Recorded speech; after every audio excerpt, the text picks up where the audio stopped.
ఎడారిలో జలధారలు. రచన doctor K Job Sudarshan.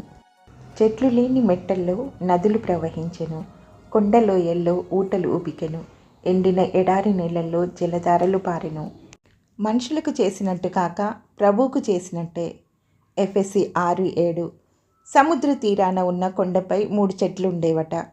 ఆ సముద్రంలో ప్రయాణించే పెద్ద పెద్ద ఓడలను, ఆ ఓడల్లో విలువైన వస్తువులను రవాణా చేసే చెక్కబెట్టలను, ఆ ఓడలకుండే తెరచాప స్తంభాలను ప్రతిరోజు ఆ 3 చెట్లు చూస్తూ ఉండేవి. ఆ 3 చెట్లు తమలో తాము మాట్లాడుకునేవి. మనుషులు తమను నరికివేసిన తర్వాత తాము ఏమి కావాలో కోరుకుంటూ ఉండేవి.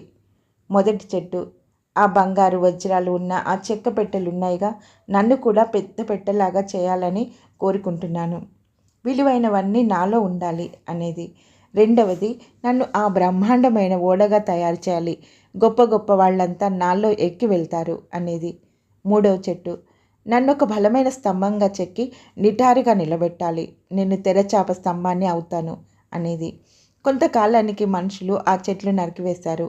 మొదటి చెట్టు కలపతో ఒక పెద్ద తొట్టి లాంటిది చేశారు. దాంట్లో గడ్డి, పశువుల దానా వేసేవారు. గేదెలు ఆ తొట్టిలోని గడ్డి తింటూ ఉండేవి.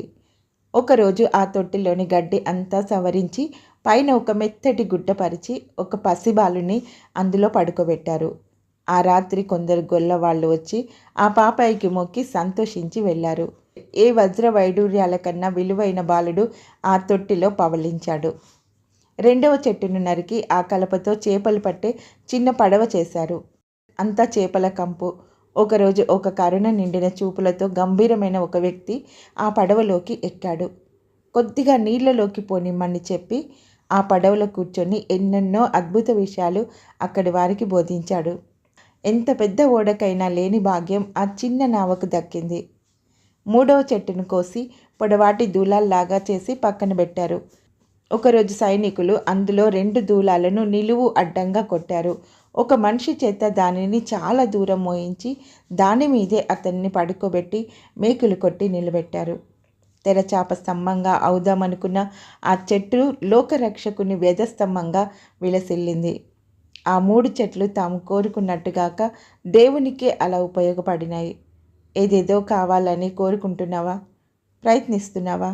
అయితే దేవుడు నిన్ను వాడుకోవాలని చూస్తుంటే ఆయనకు నిన్ను నీవు అర్పించుకోవడమే ఉత్తమం.